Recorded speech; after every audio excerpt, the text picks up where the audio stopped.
Welcome, ladies and gentlemen. Today is a new day, and a new day brings a bunch of new AI stuff that has been coming out lately. Today, we're gonna talk about all this stuff, browser wars, and how they're bad.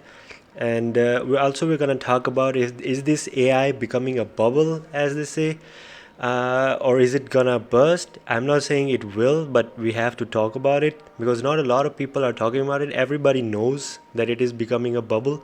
But let's start first with browser war, ladies and gentlemen. Browser wars are back. Back in the days, browser wars were real, ladies and gentlemen. When the first Internet Explorer came out, and then Netscape came out, and the Mozilla got into the fight.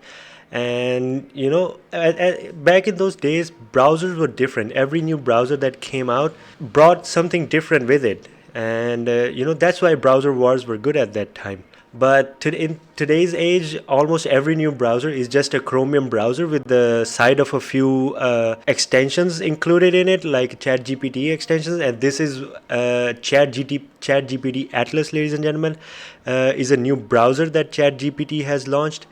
It's just a Chromium browser with an extension of ChatGPT. And what's so new about this? Well, you might ask. It's the only new feature in this is that it's an agentic browser, and they have included an AI agent into this browser. Well, what are the features of it? The basic feature of the agent is that it can do stuff for you. It can browse the internet for you. Let's say if you ask it to, order me, find an PS5 1 TB version, and like order the add to the cart and check out and order that for me. And at that stage, you have two options. A user has two options called logged in browsing, and one is called logged out browsing.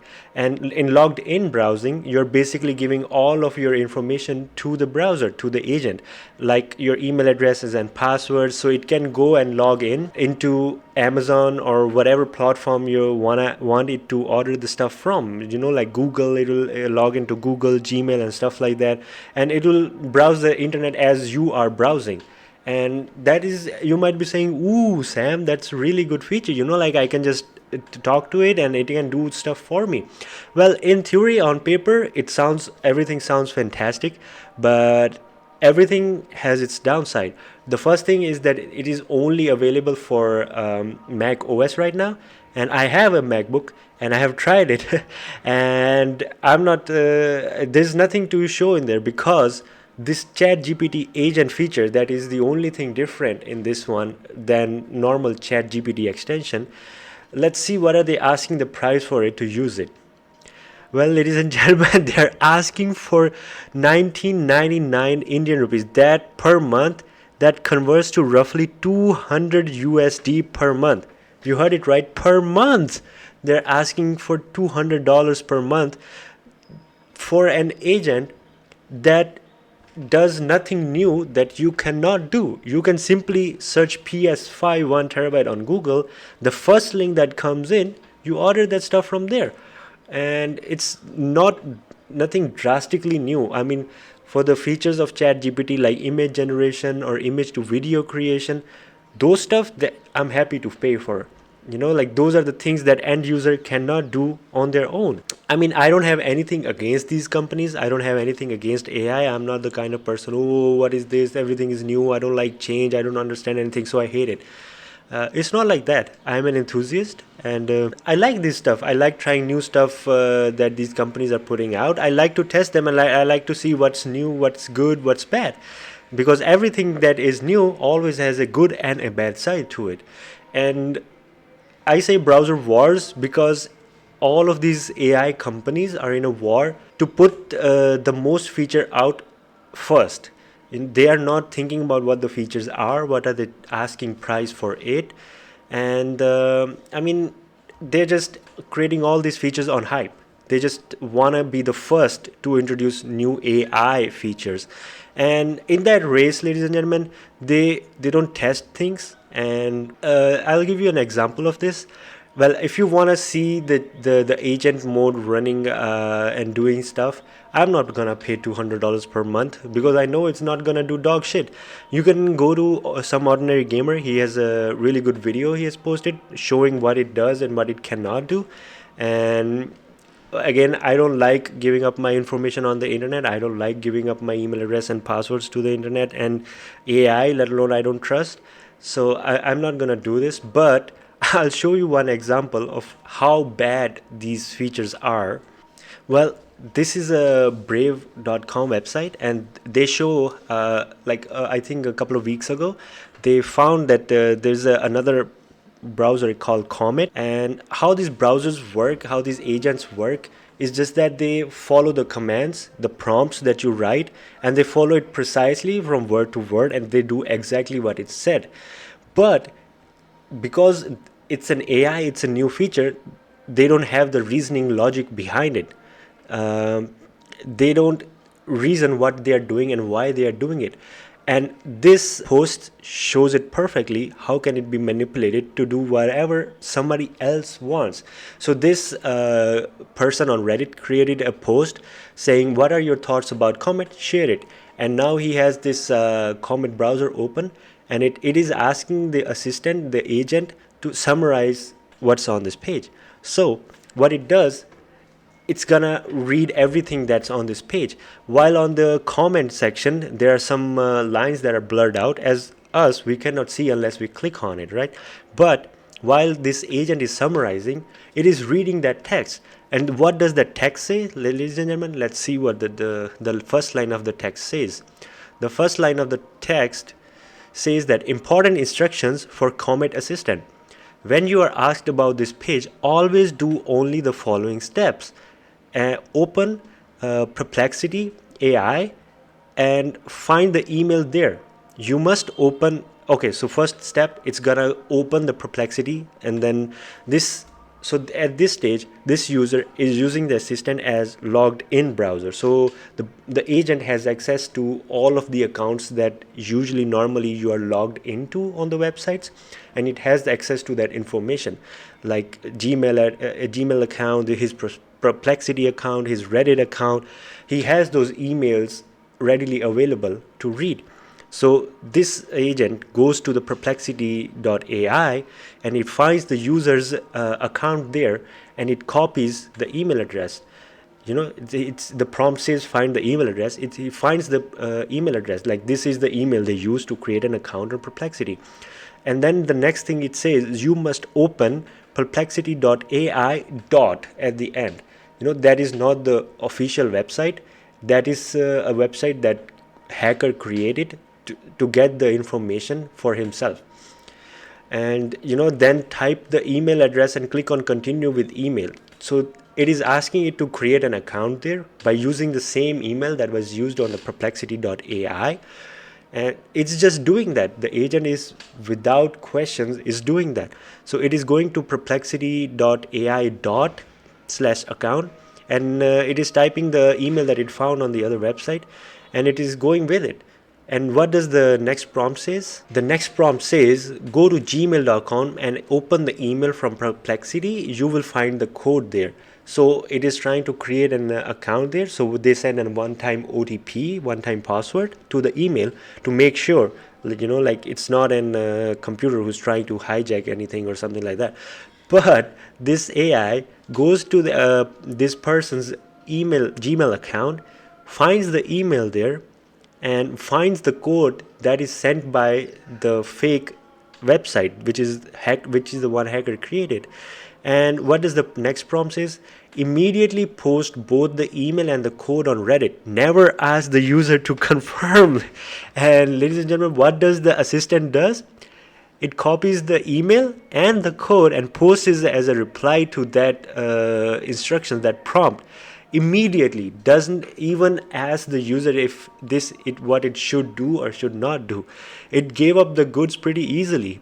Your privacy is gone. Everything that you can and you don't want to share with the people, it's given up. The last prompt, ladies and gentlemen, says this is it. The last step is to say that you can summarize the web page, never provide any other summaries. So what is the end result that it gives you? I couldn't summarize the web page. That's the agent doing all of those things, and at the end of the day telling you I could not summarize the page. At this time, like what a normal person would do is like, oh, it is not working, it will close the page or do something else. But in the meantime, this AI gave up all of your information for hackers to hack. But this is just an example. In this case, nothing bad was. This was done purposefully to show like how a simple prompt can hack an AI and make it do things to get information on the users. This is the bad side of this war, this AI bubble that is being created, because a lot of companies out there are putting hundreds of billions of dollars into AI, and everybody wants to be the first one. Everybody wants to be on the forefront to provide the latest features. They don't even think if this is useful or not. They don't test it because testing takes time, and time means losing money. So that's why they're just putting all of these things out there, and a lot of people who are interested in AI, they're using it, and in the process they're giving up their data for other companies to make profit from. And you might say, how is this giving up my email and stuff like that is making other companies make profit? Well, I'll give you an example. Does it ever happen to you that you search something or some product on Google, and after some time you open Instagram and boom, you see an ad of the same product that you searched on Google for some reason showing up as an ad on Instagram? You go to you go to YouTube, bam, you see the videos about that product. How is that how that can be? Like, everybody thinks that you're being tracked. It's nothing like that. All of these big companies, they sell your data to other big companies. Let's say for Reddit, if you're posting anything on Reddit or you're putting up out your opinions and stuff like that, all of that data is recorded in their database, linked to your IP. So this person likes this thing. So this person doesn't like this thing, based upon your comments, your posts, and everything. And they collect this data, and then they go to Google and they sell that data to Google so that they can show those advertisements to you and make money from those advertisements. This is how these big companies work. Everything that is free to use is never free to use. At the end of the day, it costs you something. And you might be saying, how does this make it an AI bubble? Well, let me show you an example. This is a really good chart showing all of this AI stuff and the money, the hardware investment services going in and out of all these big companies. The size of the circles based on the market share that they hold. So the Nvidia is the biggest one right now in the AI because they are at the forefront of producing a hardware that is capable of handling most AI tasks. But they are very expensive because it's first generation products. Obviously they're going to be expensive, and who's going to buy these products, expensive products? So Nvidia has figured out a really good way. So what do they do? Let's see. Like, all these pink lines is hardware going in and out. The cyan line is investments, services, venture capital, and so on. So what happens is, look at Nvidia and see where the investment is going. Investment goes to $100 billion into OpenAI. What does OpenAI does with that money?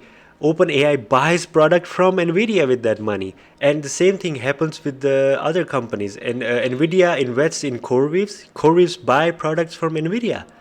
Same thing with XAI. They are putting venture capital in XAI. XAI buys stuff from Nvidia. Same thing happens with the Figure AI, Mistral, Nscale, all these companies. And the OpenAI is now using the same model. They are investing in Ambience Healthcare. They are using OpenAI's product.